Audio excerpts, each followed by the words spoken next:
Olá, como vai você, meu irmão, minha irmã, amigo, amiga do Nisto Cremos?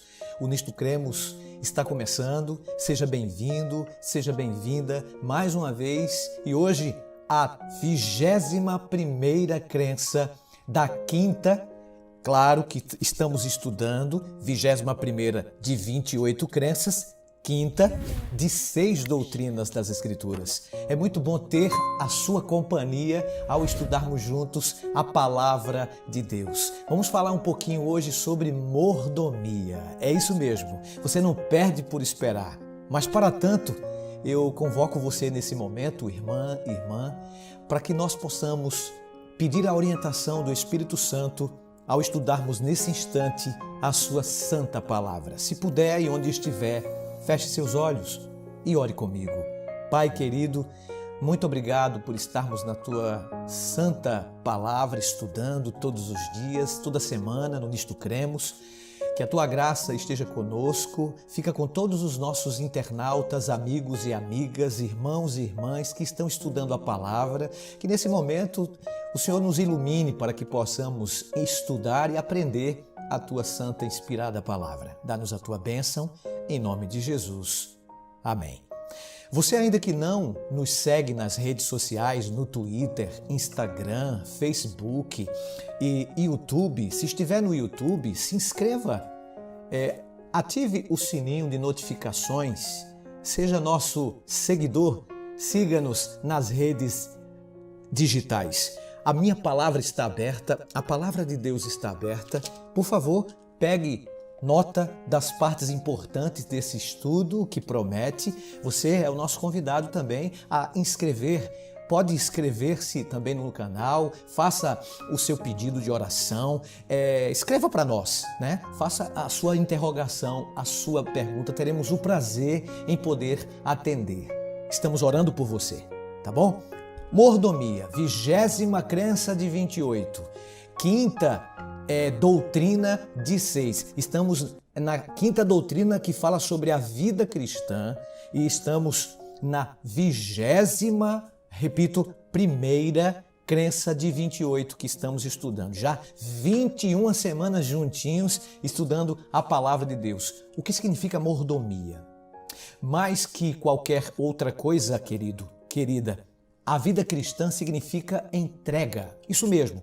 Darmos-nos a nós mesmos e aceitarmos a Cristo. Ao ver de que modo Jesus se entregou, se ofereceu por nós, nós com certeza exclamaremos: nosso Deus, Jesus, Espírito Santo, o que posso fazer por ti?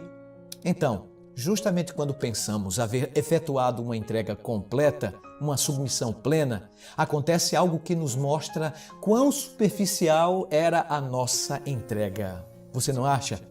À medida que descobrimos novas áreas de nossa vida que devem ser oferecidas a Deus, nossa entrega, ela se amplia, ela se agiganta, ela cresce cada dia. Nesse ponto, sempre de modo amorável, Ele nos apresenta outro aspecto ao qual nos devemos submeter e assim prossegue a vida em uma série de reafirmações de entrega a Cristo, as quais vão atingindo profundidade cada vez maiores, alcançando o nosso próprio ser, estilo de vida e o modo como agimos e reagimos. Quando entregamos a Deus, querido ouvinte, querido que nos assiste através das mídias sociais do Nisto Cremos, tudo quanto temos e somos, pois de qualquer forma, tudo pertence a Ele. Você sabe disso. Ele tudo aceita, mas torna a nos devolver o que lhe entregamos, fazendo-nos responsáveis mordomos ou encarregados de tudo o que possuímos. Nossa tendência a viver confortável e egoisticamente desaparece diante da percepção de que nosso Salvador era um estrangeiro, esteve nu e foi posto na prisão. Sua ordem, portanto, ide, ensinai a todas as nações, lá em São Mateus, faz com que as atividades da igreja, testemunho do evangelho, ensinamentos, pregação e batismo, tornem-se preciosas a cada um de nós. Pelo amor a Cristo, procuraremos e procuramos ser mordomos fiéis todos os dias de nossa vida. A pergunta que não quer calar, alguém que está nesse momento me assistindo, me ouvindo, é: o que é mordomia, pastor? Mordomia, por acaso, é deitar numa rede debaixo de uma árvore frondosa e tomar água de coco, como diz o ditado popular, sombra e água fresca? Bem, a Bíblia diz: acaso não sabeis que o vosso corpo é o santuário de Deus e que não sois de vós mesmos? A Bíblia continua dizendo, o santo apóstolo para os gentios Paulo: porque fostes comprados por preço, agora pois, glorificai a Deus no vosso corpo. 1 Coríntios 6, versos 19 e 20. Sim, nós fomos comprados e redimidos a um elevado custo, pertencemos a Deus. Mas Deus, na verdade, estava apenas nos reclamando, pois Ele nos fez, pertencíamos a Ele desde o princípio. Pois a Bíblia diz, no princípio criou Deus, Gênesis 1, verso 1. As Escrituras revelam claramente que ao Senhor pertencem a terra e tudo o que nela se encontra, e os que nele habitam. Salmo capítulo 24, é isso mesmo, 24, verso 1, exatamente. Na criação, Deus compartilhou suas possessões com a humanidade e continua a ser o verdadeiro dono do mundo, seus habitantes e seus bens. Na cruz, ele reclamou como sendo seu tudo o que Adão e Eva haviam entregue a Satanás por ocasião da queda. Ele indicou, então, o seu povo para ser o mordomo de suas possessões. Então, mordomia é uma pessoa encarregada da administração da casa ou propriedades de outra pessoa. Isso é mordomia. Mordomia é a posição, é o dever ou serviço. Um mordomo. Então, mordomo é alguém que serve, é alguém que administra. E mordomia é o serviço. Para o cristão, mordomia significa a responsabilidade do ser humano por e pelo uso de tudo o que Deus lhe confiou. Por exemplo, a vida, o corpo físico, o tempo, os talentos e habilidades, as posses materiais, as oportunidades de serviço em favor de outros e seu conhecimento da verdade. Os cristãos servem como administradores das possessões de Deus e veem a vida como uma oportunidade divina para aprender a fiel mordomia, qualificando-se assim para posições de maior responsabilidade sobre as coisas eternas no mundo futuro.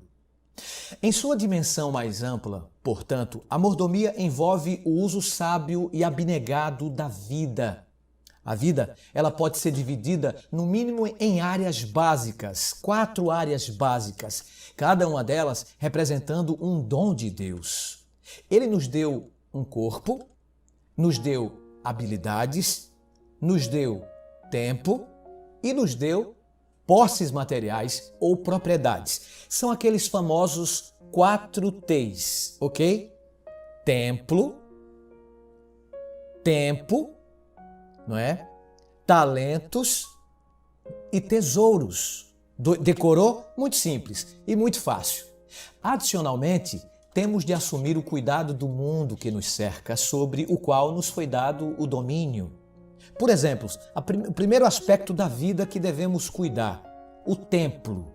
Eu comecei lendo o texto do apóstolo Paulo, porque os filhos de Deus, eles são mordomos de si mesmos. Falando sobre o templo, devemos amar a Deus de todo o nosso coração, de toda a nossa alma e com todas as nossas forças e com todo o nosso entendimento, como disse o próprio Cristo em Lucas capítulo 10, verso 27. Os cristãos recebem o privilégio de ao mesmo tempo desenvolver a capacidade física e mental com vistas a alcançar o máximo de suas habilidades e oportunidades. Assim procedendo, trazem honra a Deus e podem se provar uma grande bênção aos seus semelhantes. Talentos, por exemplo. Cada pessoa possui aptidões especiais, não é? Uns podem ser dotados de talento para música, outros para artes manuais, tais como mecânica de automóveis ou tricotagem. Alguns conseguem estabelecer amizades com mais facilidade que outros, ao passo que muitos produzem melhor quando estão sozinhos. Cada talento, vale lembrar, meu amigo, minha amiga, pode ser utilizado tanto para glorificar a pessoa que o possui quanto o doador dos talentos. A pessoa pode aperfeiçoar diligentemente o talento para a glória de Deus ou para o seu engrandecimento pessoal. Deveríamos procurar o constante cultivo dos dons que o Espírito Santo nos concedeu, de modo a multiplicá-los. Eu cito o capítulo 25 de Mateus, que fala sobre a parábola dos talentos. É importante a gente aplicar os talentos que Deus nos concedeu, não é? E é importante a gente agir com esses talentos para a obra de Deus, para o engrandecimento da causa de Cristo aqui na terra. A boa mordomia utiliza liberalmente os dons de modo a obter os maiores benefícios para o Senhor dos talentos. Vamos falar agora sobre o terceiro aspecto da vida, ou o terceiro ponto especial, o terceiro T, que é o tempo. Na qualidade de fiéis mordomos, nós glorificamos a Deus mediante o sábio uso do nosso tempo. Tudo quanto fizerdes, a Bíblia diz, fazei-o de todo o coração como para o Senhor, não para homens, cientes de que recebereis do Senhor a recompensa da herança. A Cristo, o Senhor, é que estais servindo. O apóstolo Paulo fala isso em Colossenses capítulo 3, versos 23 e 24. A Bíblia nos adverte a nos conduzirmos não como nécios, e sim como sábios, remindo o tempo, porque os dias são maus. Efésios 5, versos 15 e 16. Remir, aproveitar ao máximo o tempo. Tal como Cristo, devemos nos ocupar dos negócios de nosso Pai, uma vez que o tempo é o dom de Deus. Cada momento é precioso, amiga. Ele nos é concedido para formarmos o caráter a ser levado para a eternidade. Vale lembrar que a última coisa que nós vamos deixar, ou melhor, a última coisa que nós vamos levar daqui desta terra para o céu é o nosso caráter. Pense bem nisso. Mordomia fiel do tempo significa utilizá-lo para conhecer melhor a nosso Senhor, para ajudar os nossos semelhantes e para compartilhar o Evangelho. Quando na criação Deus nos outorgou o tempo, Ele reservou para si o sétimo dia, o sábado, com a finalidade de desenvolvermos comunhão com Ele. Lembrem-se, no estudo de número 20, que foi o estudo anterior da crença, no episódio sobre o sábado, eu enfatizo muito sobre a questão e o privilégio de guardarmos este dia, o tempo de Deus, né, para todos nós, podermos aproveitar este tempo espiritual, este tempo maravilhoso em cada 7 dias da semana. Estudamos nesse episódio sobre o sábado. Dá uma olhadinha no episódio de número 20, o anterior. Entretanto, 6 dias, diz a Bíblia, foram providos para que a família humana se envolvesse em atividades úteis de seu próprio interesse.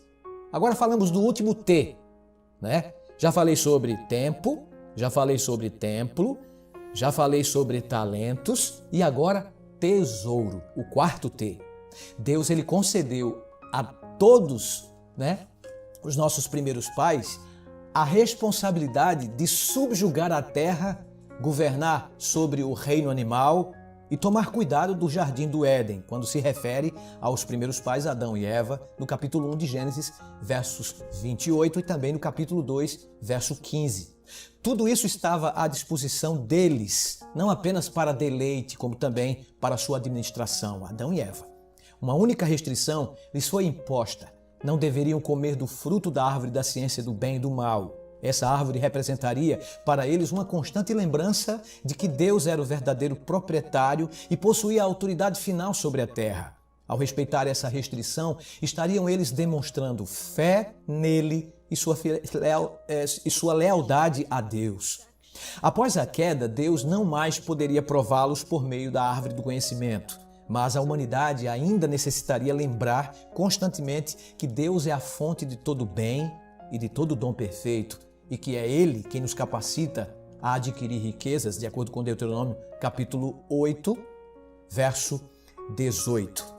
É importante, amigo, amiga que nos assiste, lembrar que, a fim de nos lembrar, de nos recordar que Ele é a fonte de todas as bênçãos, Deus instituiu o sistema de dízimos e ofertas. Você já ouviu falar nisso? Esse sistema representa também o meio pelo qual os recursos financeiros se destinam ao sustento do sacerdócio nos serviços do templo israelita. Os adventistas do sétimo dia adotaram o modelo levítico como método adequado e bíblico para financiar a propagação mundial do evangelho. Sim, Deus com certeza ordenou que a proclamação do evangelho dependia e dependa dos esforços de ofertas de seu próprio povo. O próprio Deus, Ele os chama para que se tornem colaboradores altruístas de sua obra, oferecendo-lhe seus dízimos e ofertas. Assim como o sétimo dia de nosso tempo, o sábado, pertence a Deus, assim lhe pertence 1/10 das coisas materiais que nós adquirimos. As Escrituras nos ensinam claramente que o dízimo é santo ao Senhor, pois simboliza a propriedade divina de todas as coisas, de acordo com Levítico capítulo 27, versos 30 e 32. Esta parcela lhe deve ser devolvida, portanto, como sua efetiva propriedade. O sistema de dízimo é, em sua simplicidade, a justiça ela é revelada pela aplicação proporcional sobre o rico e sobre o pobre. Já parou para pensar? Na mesma proporção em que Deus nos concedeu o uso de sua propriedade, devemos nós lhe retribuir o dízimo, tanto quem é pobre quanto quem é rico. É a mesma proporção, 10%. Interessante, quando Deus reclama para si o dízimo, em Malaquias capítulo 3, versículo 10, ele não apela à nossa gratidão ou generosidade. Embora a gratidão deva constituir parte de todas as nossas expressões dirigidas a Deus, dizimamos porque Deus nos ordenou fazê-lo, amigo. Portanto, é um mandamento. O dízimo pertence a Deus e Ele requer que lhe devolvamos. Exemplos do ato de dizimar. Vamos exemplificar aqui. Dizimar é uma prática generalizada ao longo das Escrituras. Por exemplo, Abraão deu a Melquisedeque, sacerdote do Deus Altíssimo, o dízimo de tudo, de acordo com Gênesis, não é? No capítulo 14, versículo 20.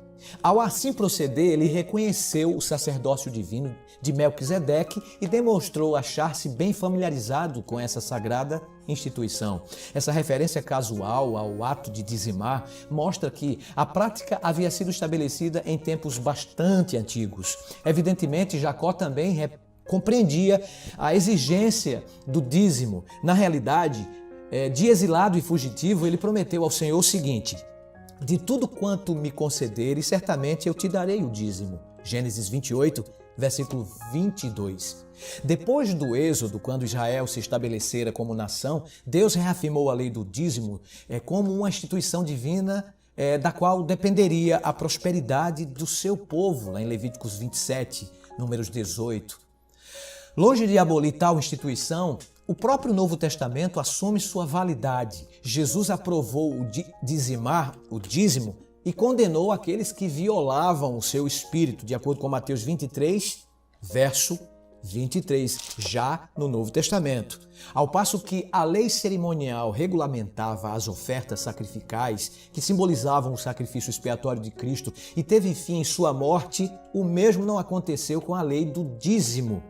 Pelo fato de ser Abraão o pai de todos os crentes, é ele também o modelo de dizimista para os cristãos. Vocês sabiam?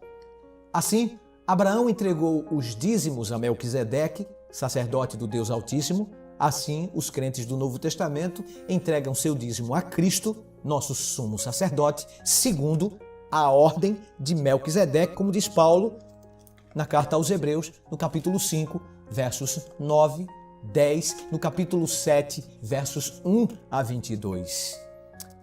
Os dízimos são sagrados, pelo que só devem ser utilizados para fins sagrados, de acordo com as Escrituras. E nós seguimos isso à risca, viu, ovelha? À risca, viu, querido ouvinte do Nisto Cremos?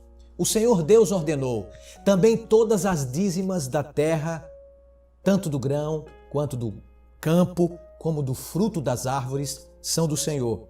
Santas são ao Senhor.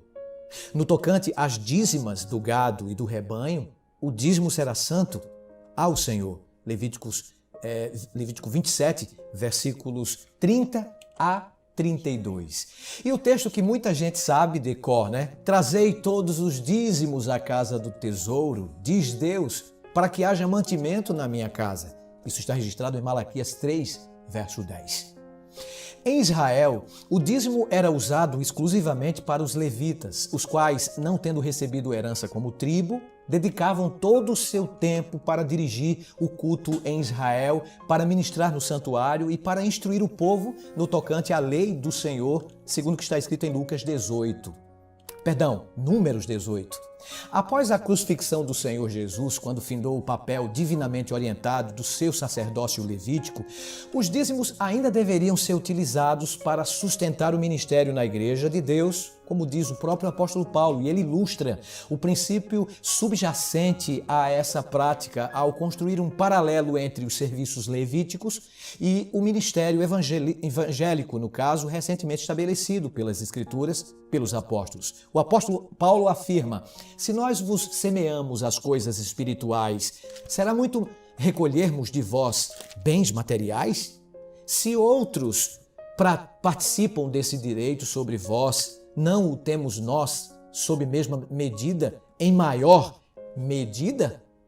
Não é?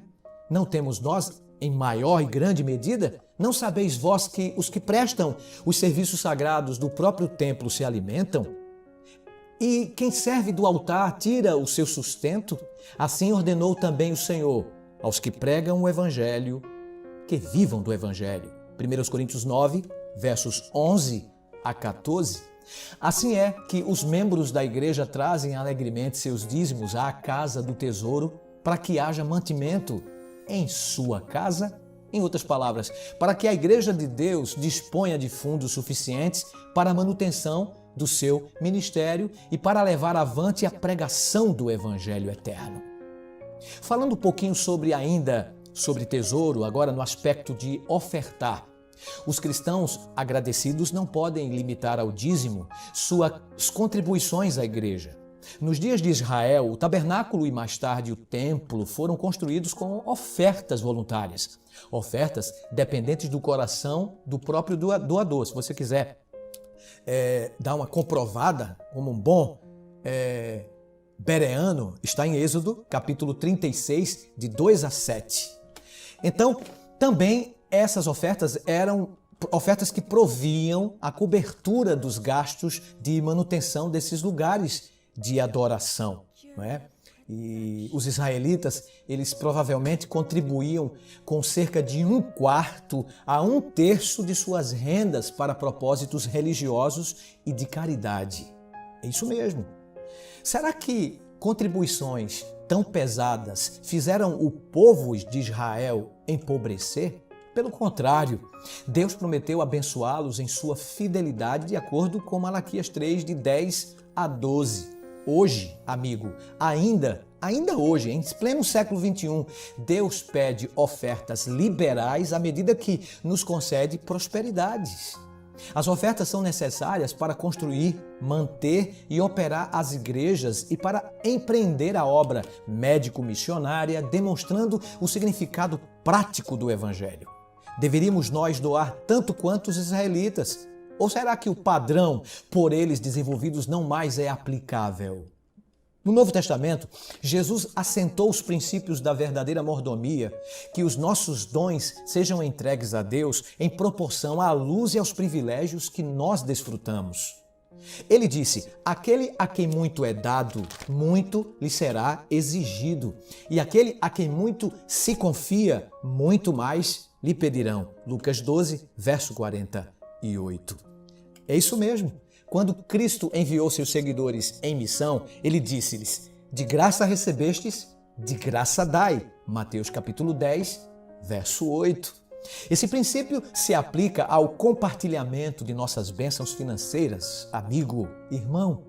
Em parte alguma, o Novo Testamento repele ou descuida desse sistema. Quando comparamos nossos privilégios e bênçãos com aqueles do Antigo Testamento, compreendemos que em Jesus nossa porção é consideravelmente maior. Nossa gratidão encontrará expressão correspondente através de maior liberalidade, de modo que o Evangelho da salvação possa se estender também a outros. Quanto mais amplamente for o evangelho anunciado, maior será a necessidade de recursos materiais para mantê-lo, você não acha? O princípio da mordomia, ele se aplica tanto àquilo que retemos quanto àquilo que damos. Ao passo que o dízimo representa o teste básico de nossa mordomia em aspectos de posses materiais e o uso que fizermos do restante também nos coloca à prova. O uso que fazemos dos bens materiais revela quanto amamos a Deus e a nossos semelhantes. O dinheiro pode ser uma grande força para o bem. Em nossas mãos, pode ele prover alimento para o faminto, bebida para o sedento e roupas para o despido, como diz Mateus no capítulo 25, dos versos 34 a 40. A partir da perspectiva de Deus, o principal valor do dinheiro está em seu uso para suprir as necessidades da vida, para a bênção de outros e para o sustento de sua obra. Falando em termos gerais, as pessoas são ignorantes no tocante aos princípios divinos e negligenciam a prática da mordomia. Mesmo entre os cristãos, poucos reconhecem seu papel como mordomos, você não acha? A resposta de Deus à infidelidade de Israel provê claro vislumbre de como ele considera essa questão. Quando o povo utilizou os dízimos e ofertas para seu próprio benefício, ele os advertiu de que estavam roubando, em Malaquias capítulo 3, verso 8, e também atribuiu a falta de prosperidade do povo naquela época a essa infidelidade nas coisas materiais. Como ele diz lá em Malaquias, com maldição sois amaldiçoados, porque a mim me roubais, vós, a nação toda. Malaquias 3, capítulo 3, verso 9. O Senhor revela a sua paciência, amor e misericórdia ao conceder, antes da advertência, a oferta de sua graça. Olha o que ele diz. Tornai, que verso bonito, viu? Tornai-vos para mim e eu me tornarei para vós outros. Malaquias 3, verso 7. Que texto profundo. O Senhor Deus oferece abundantes bênçãos e desafia o povo a prová-lo em sua própria fidelidade quando diz: trazei todos os dízimos à casa do tesouro, para que haja mantimento na minha casa, e provai-me nisto, diz o Senhor dos Exércitos. Se eu não vos abrir as janelas do céu e não derramar sobre vós bênção sem medida, por vossa causa, repreenderei o devorador para que não vos consuma o fruto da terra, a vossa vida no campo não será estéril, diz o Senhor dos Exércitos. Uau, que texto magnífico! Diz lá, todas as nações vos chamarão. Continua o texto. Felizes porque vós sereis uma terra deleitosa, diz o Senhor dos Exércitos. Malaquias 3, versículos 10 até o 12. Ah, amigo, a moderna ciência transformou a Terra em um vasto laboratório de pesquisa e experimentação. Tais pesquisas resultam em muitos benefícios, mas a revolução industrial também trouxe consigo a poluição do ar, da água e da terra.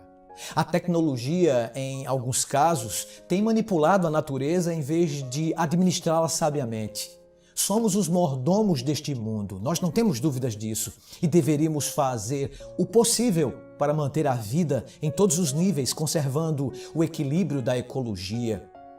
Em seu segundo advento, Cristo irá destruir os que destroem a terra, de acordo com Apocalipse 11, verso 18.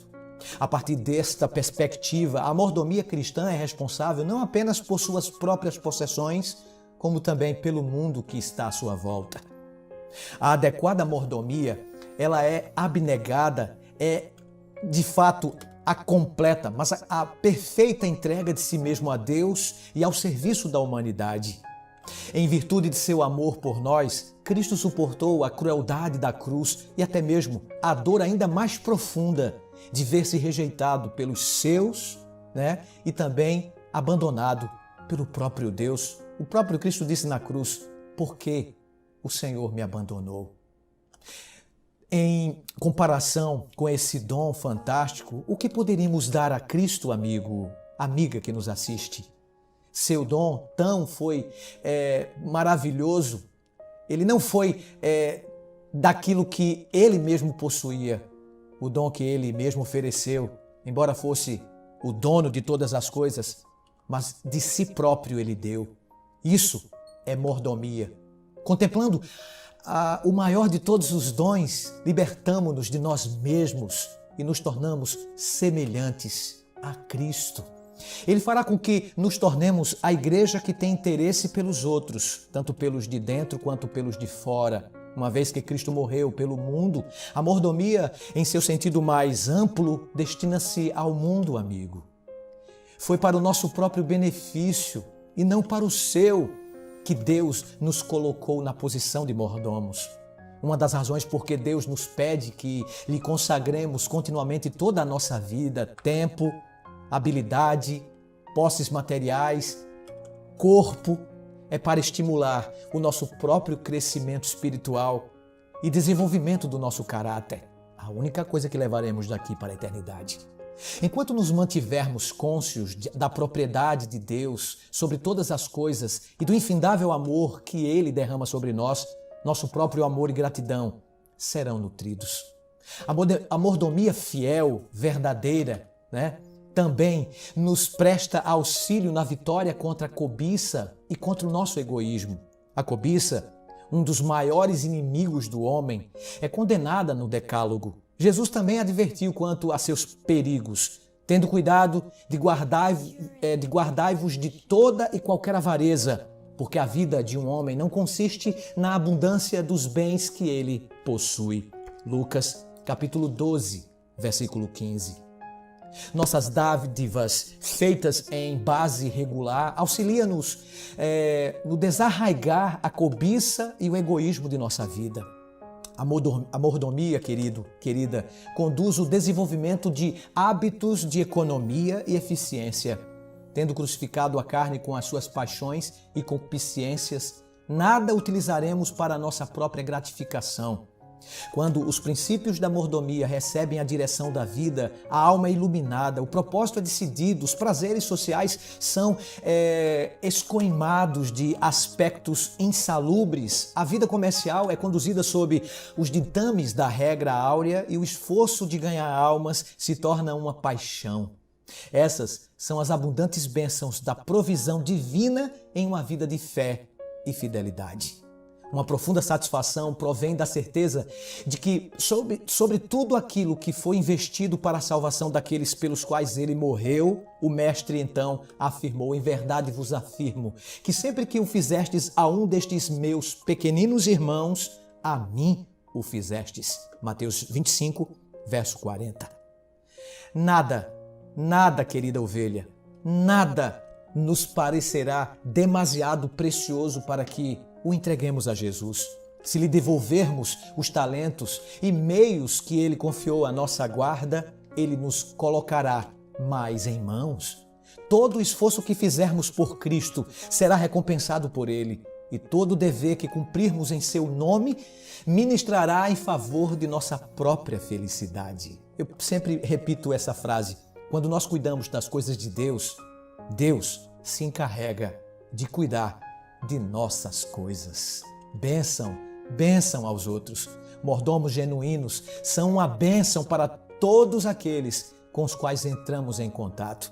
Eles executam a injunção de Paulo no tocante à mordomia, que diz que pratiquem o bem, sejam ricos de boas obras, generosos em dar e prontos a repartir, que acumulem para si mesmos tesouros, sólido fundamento para o futuro, a fim de se apoderarem da verdadeira vida. 1 Timóteo 6, 18 e 19. Que texto maravilhoso, magnífico.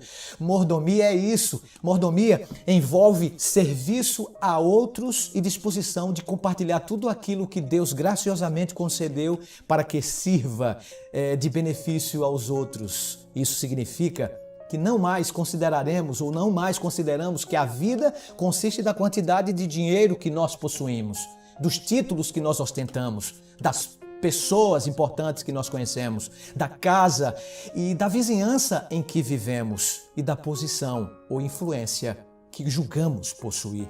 A verdadeira vida é, de fato, amigo, amiga, conhecer a Deus, desenvolver amoráveis e generosos atributos à semelhança dos seus e dar aquilo que pudermos de acordo com a prosperidade que Ele nos houver dado. Dar no genuíno Espírito de Cristo é realmente viver. adoção do plano bíblico quanto à mordomia é indispensável à igreja. A contínua participação dos membros no ato de dar é semelhante ao exercício. Ele resulta em um corpo eclesiástico forte, envolvido no compartilhar das bênçãos que Cristo sobre ele colocou e pronto para responder a quaisquer necessidades que surjam na causa do Senhor. A igreja terá meios adequados para sustentar o ministério, para expandir o reino de Deus em sua vizinhança imediata e para atendê-la aos mais remotos lugares da terra. Esse corpo de membros voluntariamente colocará seu tempo, talentos e meios à disposição de Deus em atitude de amor e gratidão por suas bênçãos. Em vista da garantia de Cristo de que Ele retornará quando o Evangelho do Reino tiver sido pregado em testemunho a todas as nações, de acordo com Mateus 24:14, todos nós somos convidados a ocupar a posição de mordomos e cobreiros de Deus. Desse modo, o testemunho da igreja será uma poderosa bênção para o mundo e seus fiéis mordomos ficarão felizes quando perceberem as bênçãos do Evangelho sendo estendidas a outras pessoas. Amigo, amiga do Nisto Cremos, eu falo mais próximo a você nesse momento. Se você puder, nesse instante, aceite o chamado do Senhor. Você gostaria de se tornar, de fato, um verdadeiro servo bom e fiel a Deus, que tudo fez e fará para salvar você e nos salvar? A Bíblia diz: fui moço e já agora sou velho. Nunca vi o justo, disse Davi, né? E o seu descendente a mendigar o pão e passar necessidade. Então, meu amigo, minha amiga, entrega teu caminho ao Senhor. Confia nele. Ele tudo fará. Se for esse o seu desejo, enquanto você ouve essa linda canção de entrega, por falar nisso, entrega e confia. Ouça. Agrada-te do Senhor, que Ele satisfará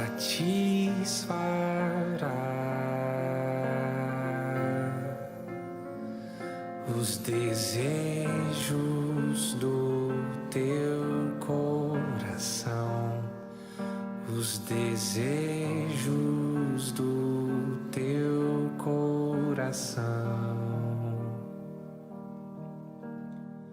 Fui moço e agora sou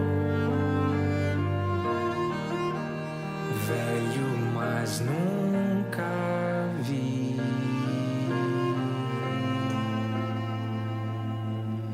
o justo desamparado, nem a sua descendência mendigar o pão. Entrega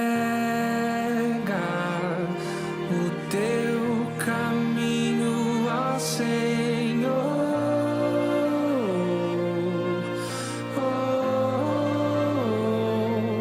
Confia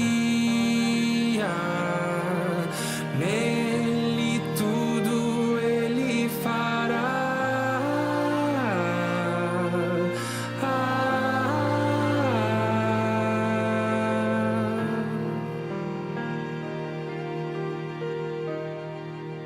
Agrada-te do Senhor,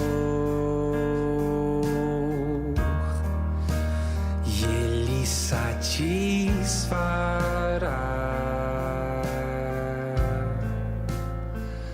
os desejos do teu coração, os desejos do teu coração. Fui moço e agora sou velho, mas nunca vi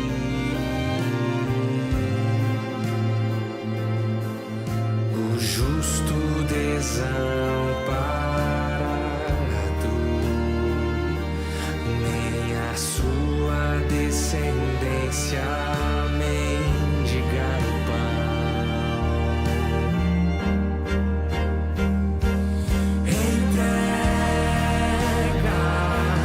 o teu caminho ao Senhor.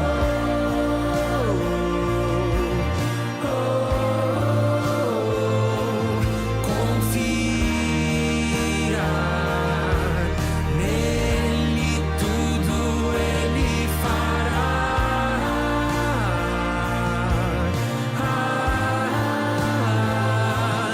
Entrega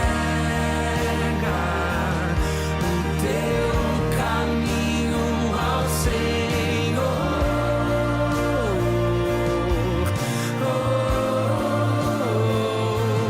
Confia nele, tudo ele fará.